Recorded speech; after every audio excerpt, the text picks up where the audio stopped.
A ver, cuando pensamos en por qué el cáncer es tan peligroso, la clave no suele estar en el primer tumor. El verdadero problema, lo que lo hace tan letal, es su capacidad para extenderse. Este proceso se conoce como metástasis y es, sin duda, uno de los mayores desafíos de la medicina. Pero, ¿y si hubiera una nueva teoría que pudiera cambiar por completo cómo entendemos y luchamos contra esta propagación? Bueno, pues vamos a meternos de lleno en esto. Y para que nos hagamos una idea de la magnitud del problema, fijaos en esta cifra. La metástasis es la responsable de un increíble 90% de las muertes por tumores sólidos. O sea, que no es el tumor original, sino esas células que se van de viaje, esas son las que son realmente devastadoras. Y claro, esto nos lleva a la gran pregunta. ¿Por qué? ¿Por qué es tan letal y tan difícil de parar? Esta es la cuestión que ha traído de cabeza a los científicos durante más de un siglo. La metástasis sigue siendo uno de los grandes misterios de la biología, y entender cómo funciona es absolutamente crucial para encontrar nuevas formas de pararla. Bueno, pues para intentar resolver este puzzle, los investigadores hicieron lo más lógico, volver al principio, a la fuente de todo, a los propios tumores. El plan era sencillo, pero muy profundo. Comparar cara a cara el tumor original con sus metástasis, para ver si encontraban alguna pista sobre cómo se produce esta propagación mortal. Pero ojo, antes de seguir, hay que entender que este viaje es una auténtica odisea. Una célula cancerosa tiene que superar un montón de etapas, y en cada una de ellas lo más probable es que falle. Es un viaje súper hostil que muy poquitas células consiguen completar. Y aquí es donde los científicos se ponen, por así decirlo, la gabardina de detectives. Su método fue comparar el perfil, digamos, genético y molecular del tumor original con el de sus metástasis. La idea era buscar las diferencias, encontrar qué las hacía tan exitosas. Pero, ¿qué pasó? Pues que lo que encontraron no fue una respuesta sencilla. Para nada. Al contrario, las pruebas sacaron a la luz una contradicción que, a primera vista, no tenía ningún sentido. Y esto es lo que ha tenido a la comunidad científica dándole vueltas a la cabeza durante años. Y es que esta contradicción es, digamos, el corazón de todo este asunto. El meollo de la cuestión que vamos a desgranar hoy. Es el conflicto que desconcertó a todo el mundo y que al final llevó a una teoría totalmente nueva. Y la verdad, bastante elegante. Aquí está el quid de la cuestión. Por un lado, tenemos que las metástasis son casi fotocopias genéticas del tumor original, súper parecidas. Esto nos dice que los rasgos clave, lo importante, se mantiene.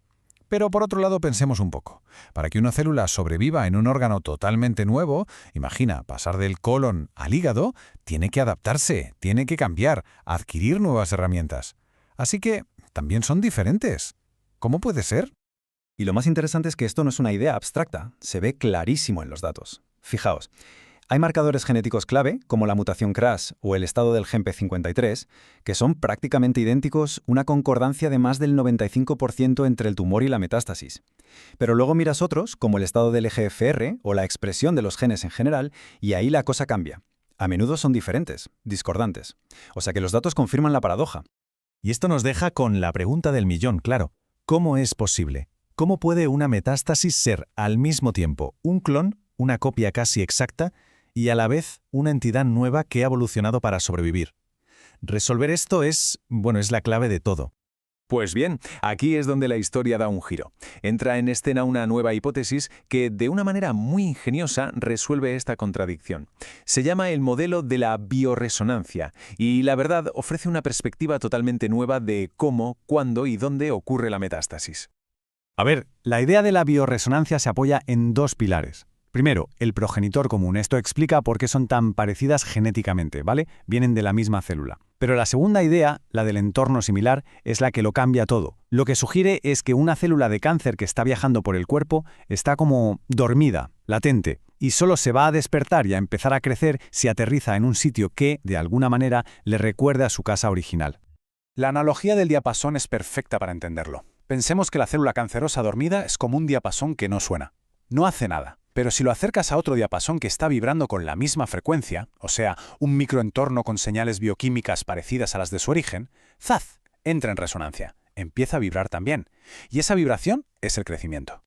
De hecho, los propios investigadores que propusieron la teoría lo resumen de una forma muy clara. Vienen a decir que la metástasis ocurre cuando esas células dormidas reciben las mismas señales que las hacían crecer en el tumor primario. La clave, por tanto, no es solo que la célula llegue, sino que haya una sintonía, una resonancia entre la célula y su nuevo hogar. Cuando esas señales coinciden, empieza el problema. Y claro, Si esta teoría es correcta, esto lo cambia todo. Las implicaciones para tratar el cáncer son enormes, porque nos obliga a cambiar el objetivo.